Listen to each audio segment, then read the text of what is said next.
किसी किसी की ज़िंदगी में बुरी और डरावनी यादें इतना ज़्यादा असर करती हैं कि उनसे पीछा छुड़ाना मुश्किल हो जाता है। ये यादें उनके ज़हन में इस कदर हावी हो जाती हैं कि उनका गहरा असर ताउम्र उन पर छा जाता है। तो दोस्तों, आज मैं एक ऐसी ही कहानी लेकर हाजिर हुई हूँ। तो आइए कहानी की तरफ चलते हैं। बात अब से 20 साल पुरानी है। तब रूबी की नई नई शादी हुई थी। वो और उसका पति रोमेश घूमने के लिए शिमला जाने वाले थे। उनकी तैयारी पूरी थी। कल सुबह उन्हें शिमला के लिए निकलना था। अगले दिन टैक्सी आ जाती है और दोनों शिमला की ओर निकल पड़ते हैं। तकरीबन 8 साढ़े 8 घंटे में वो लोग शिमला पहुंच जाते हैं। शिमला के खूबसूरत नज़ारे देखकर दोनों बहुत खुश होते हैं। ख़ासकर रूबी को वहाँ बहुत अच्छा लग रहा था, क्योंकि वैसे भी पहाड़ों से उसका एक ख़ास लगाव था। उन्होंने देखा कि उनका होटल एक ऊंची पहाड़ी पर था।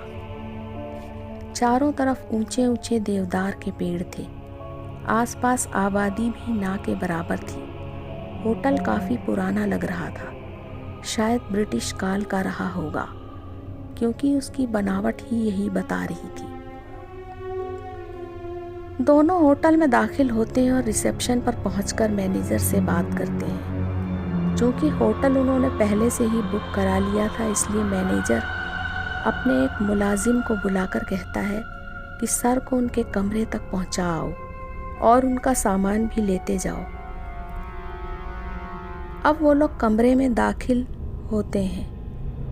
कमरा काफ़ी बड़ा और आरामदायक था और वहाँ पर रखा सामान जैसे फर्नीचर, दीवारों पर लगी पेंटिंग्स, सब कुछ अंग्रेज़ों के समय का लग रहा था।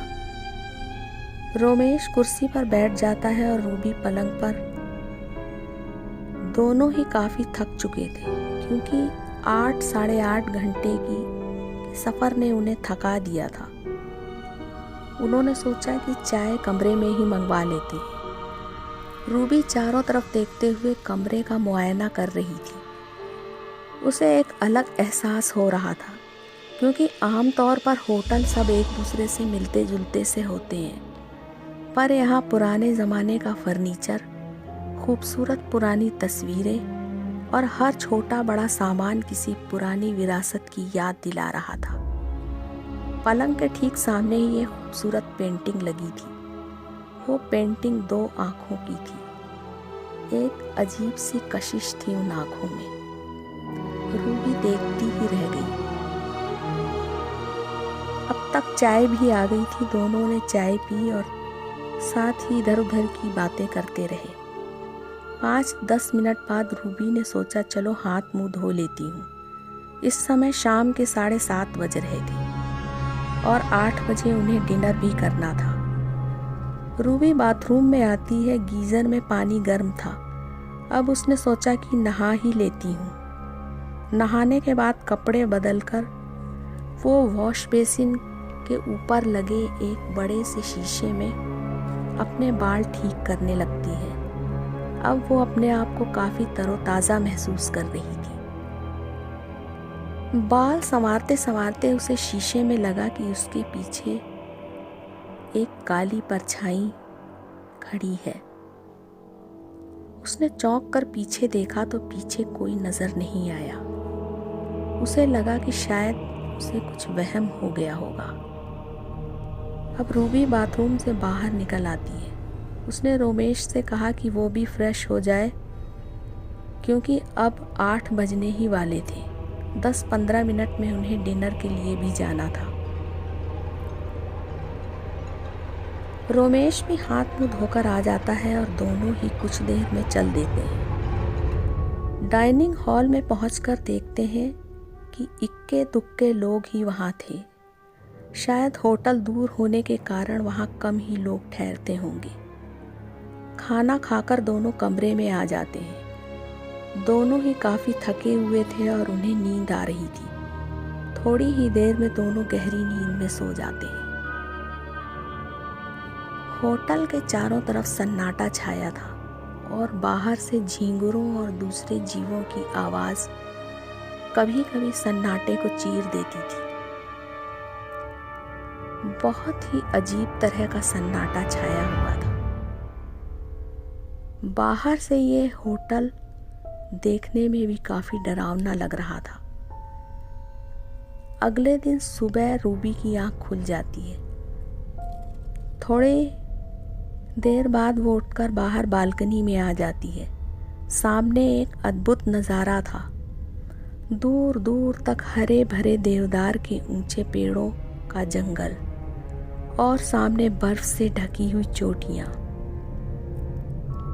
और बादलों में धीरे धीरे झांकता सूरज वाकई बेहद दिलकश नज़ारा था। रूबी काफ़ी देर वहाँ बैठी उन नज़ारों को देखती रही। थोड़ी देर में रोमेश भी उठ गया। आज दोनों शिमला की कुछ जगहों पर घूमने वाले थे। करीब 10 बजे दोनों नाश्ता करके निकल पड़े। उनका आज का दिन बहुत अच्छा गुजरा था। कुदरत के हर रंग को उन्होंने बड़ी बारीकी से देखा। रूबी तो हर खूबसूरत सीन को अपने कैमरे में कैद करती जा रही थी। अब शाम हो चली थी। पहाड़ों पर ऊपर चढ़ते उतरते अब दोनों को काफ़ी थकान महसूस होने लगी थी। दोनों टैक्सी में आकर बैठ जाते हैं। टैक्सी चल पड़ती है। सुबह जो नज़ारे इतने खूबसूरत और दिलकश लग रहे थे, शाम ढलते ढलते ही वो काफ़ी डरावने लग रहे थे। दोनों होटल पहुंच जाते हैं और कॉरिडोर से चलते हुए कमरे तक आ जाते हैं। इसी बीच चूंकि रोमेश आगे आगे चल रहा था और रूबी उसके पीछे पीछे चल रही थी, तो उस समय रूबी को ऐसे लग रहा था कि उसके पीछे पीछे भी कोई चल रहा है।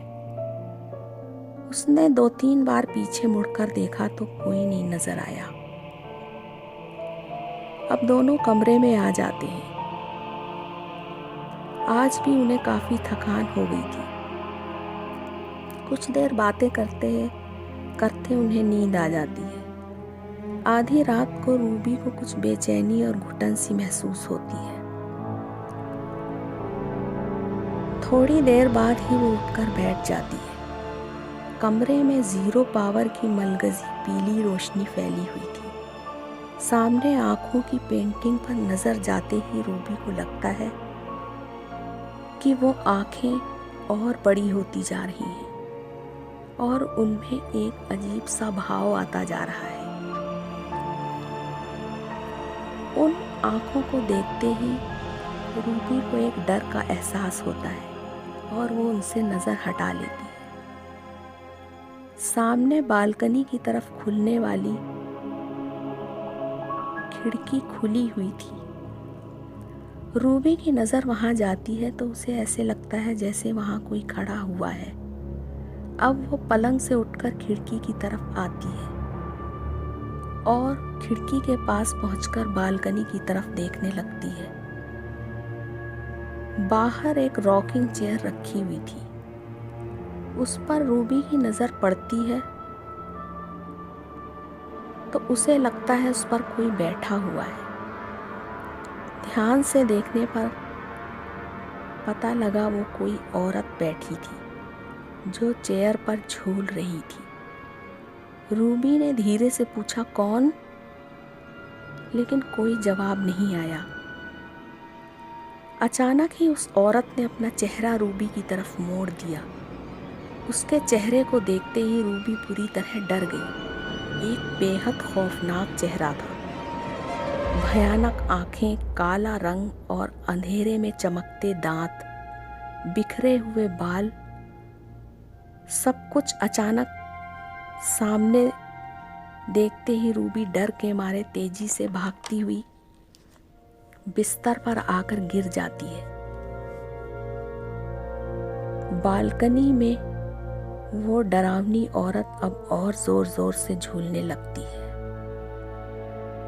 पूरी रात डर के मारे रूबी वैसे ही बिस्तर पे लेटी रहती है। उसे लग रहा था कि अगर वो एक सांस भी लेगी तो उसकी आवाज़ कहीं उस औरत तक ना पहुंच जाए। बाहर अब बहुत तेज हवा चलने लगी थी, क्योंकि पत्तों की सरसराहट साफ सुनाई दे रही थी और वो धीरे धीरे तेज होती जा रही थी। पूरी रात उस खौफ के साए में रात गुजारते हुए सवेरा हो गया। सुबह रूबी का मूड कुछ ठीक नहीं था, उसके सिर में भी दर्द हो रहा था।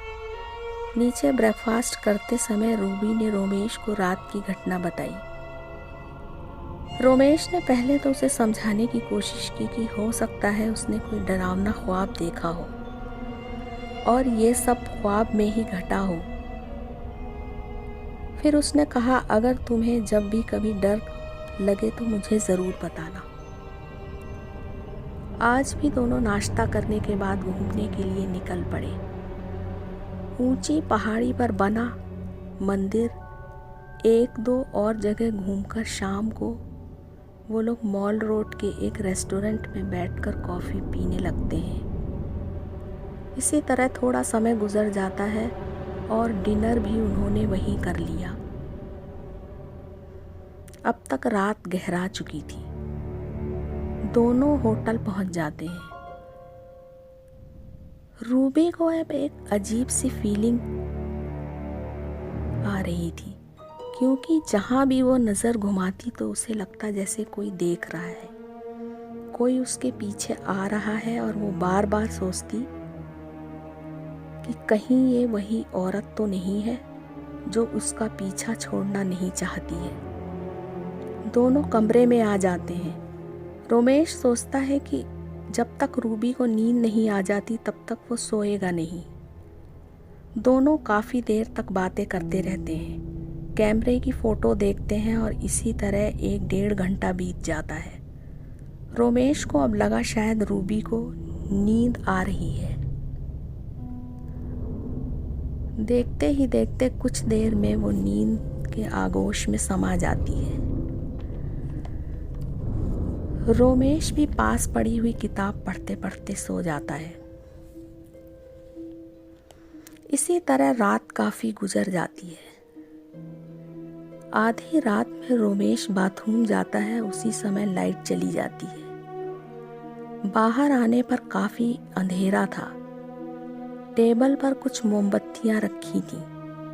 रोमेश ने वो मोमबत्तियां जलाईं और रूबी की तरफ देखा। इस समय वो गहरी नींद में सो रही थी। रोमेश ने सोचा कि रिसेप्शन पर जाकर लाइट की कंप्लेन करता हूँ, क्योंकि कमरे में थोड़ी घुटन और अंधेरा कुछ ज़्यादा ही था। रोमेश कमरे से बाहर निकल जाता है। गहरी नींद के खुमारी में ही रूबी कोई सपना देख रही थी और सपने में उसे वही औरत दिखाई देती है। ऐसे लगता है जैसे वो उसके पास आकर उसका गला दबा रही हो। रूबी का दम सा घुटने लगता है और इस तरह जल्द ही उसकी आंख खुल जाती है। मोमबत्ती की रोशनी में कमरा और भी ज्यादा अजीब लग रहा था। डर से रूबी ने रोमेश की तरफ देखा, पर वो तो वहां नहीं था।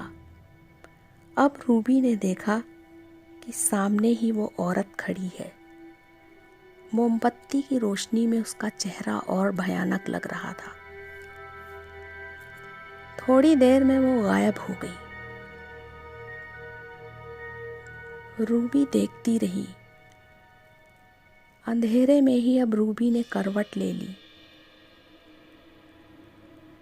उसी समय उसने देखा कि उसके बगल में वही औरत लेटी हुई उसे घूर रही थी। डर से रूबी के मुंह से एक जोर की चीख निकल जाती है। तब तक वो औरत दरवाजे की तरफ भागती हुई गायब हो जाती है। रूबी बेहद डर गई थी। उसका दिमाग बिल्कुल सुन्न पड़ चुका था और वो बिल्कुल काम नहीं कर रहा था। अचानक उसकी नज़र छत की तरफ जाती है। ऊपर देखते ही रूबी के होश उड़ जाते हैं। वही औरत पंखे को पकड़कर ठीक रूबी के ऊपर लटक रही थी। धीरे धीरे वो पंखे पर झूलने लगती है और ज़ोर ज़ोर से झूलते ही अचानक ही धम से वो रूबी के ऊपर गिर जाती है। इधर रोमेश रिसेप्शन पर कंप्लेंट करके वापस कमरे में आ रहा था। तब तक लाइट आ चुकी थी। अब वो कमरे में दाखिल होता है। सामने का मंजर देखकर वो हैरान रह जाता है, क्योंकि रूबी बड़े ही बेतरतीब ढंग से बिस्तर पर बेहोश पड़ी थी। रोमेश घबरा जाता है। उसने पास रखे जग से पानी लेकर उसके मुंह पर पानी के छींटे मारे, जिससे थोड़ी देर में उसे होश आ जाता है। डर के मारे रूबी रोमेश का हाथ कस के पकड़ लेती है और उससे कहती है, यहाँ कोई बहुत ही डरावनी औरत रहती है जो बुरी तरह डरा रही है। हमें कल ही यहाँ से निकल जाना होगा, नहीं तो शायद वो हमको मार डालेगी। इसी तरह से रूबी पता नहीं क्या क्या कहती जा रही थी और रोमेश सोच रहा था कि रूबी पर कोई गहरा असर पड़ गया है, पर वो किस चीज का असर है वो समझ नहीं पा रहा था। खैर, रात जैसे तैसे बीत गई। अगले ही दिन उन्होंने अपना सामान पैक किया और होटल छोड़कर चल पड़े। अब उन्होंने वो होटल पूरे तौर पर छोड़ दिया था। चाय और ब्रेकफास्ट के लिए भी उन्होंने आगे जाकर एक ढाबे में रुककर ब्रेकफास्ट कर लिया था। अब वो ढाबे के बाहर ही पड़ी हुई कुर्सियों पर बैठ गए। वहाँ 2-4 पहाड़ी लोग आपस में बतिया रहे थे। उनमें एक बुजुर्ग भी था। रोमेश उनसे बातचीत शुरू करता है और पूछता है कि वो लोग कौन हैं और कहाँ रहते हैं। उन्होंने बताया कि वो यहीं पास के गांव में ही रहते हैं। अब रोमेश ने उस होटल के बारे में भी पूछा तो कुछ देर तो वो लोग खामोश रहे। फिर उस बुजुर्ग ने बताया कि सर, उस होटल में तो कोई जाता ही नहीं है, बहुत कम लोग ही जाते हैं। रोमेश ने पूछा, ऐसा क्या है उस होटल में जो लोग वहाँ जाते नहीं हैं? तो उस बुजुर्ग ने जो कहानी सुनाई वह बेहद खौफनाक थी। उसने बताया, बरसों पहले उस होटल की जगह एक शानदार बंगला था और ये बात अंग्रेज़ों के ज़माने की है। वो शानदार बंगला एक अंग्रेज़ अफसर एल्टन जेम्स का था, जो अपनी वाइफ डिमेल्जा के साथ उसमें रहते थे। उनके कोई औलाद नहीं थी। डिमेल्जा काफ़ी झगड़ालू स्वभाव की औरत थी। वो अपने घर में किसी को आने नहीं देना चाहती थी, क्योंकि उसे अपने घर से बहुत प्यार था। अपने हस्बैंड से उसकी बिल्कुल भी बनती नहीं थी। अक्सर दोनों में झगड़े होते रहते थे। ये बात 1946 के आसपास की थी। अब एल्टन वापस जाना चाहते थे, क्योंकि अब हिंदुस्तान के हालात ठीक नहीं रह गए थे। उनके कई साथी वापस इंग्लैंड जा चुके थे और वैसे भी उनकी लाइफ से वो कुछ परेशान हो चुके थे। कहते हैं एक दिन दोनों में काफ़ी झगड़ा हुआ। लोगों ने शाम को एल्टन को कहीं घर से बाहर जाते हुए देखा। वैसे ऐसे अक्सर ही होता था। झगड़े में बाद में एल्टन घर से बाहर चले जाते थे और 1-2 दिन बाद अपने किसी दोस्त के यहाँ रुककर वापस आ जाते थे। लेकिन इस बार 10 दिन हो चुके थे और एल्टन अभी तक वापस नहीं आए थे। जब 11वें दिन वो वापस आए तो साथ में सफाई करने वाला नौकर भी उनके साथ था। कहते हैं कि जब वो घर में दाखिल हुए तो उन्हें तेज बदबू आई। बेडरूम में पहुंचने पर वो क्या देखते हैं कि पंखे से डिमेल्जा की 10 दिन पुरानी सड़ी हुई लाश झूल रही थी। शायद उसने 10 दिन पहले ही पंखे से लटककर खुदकुशी कर ली थी।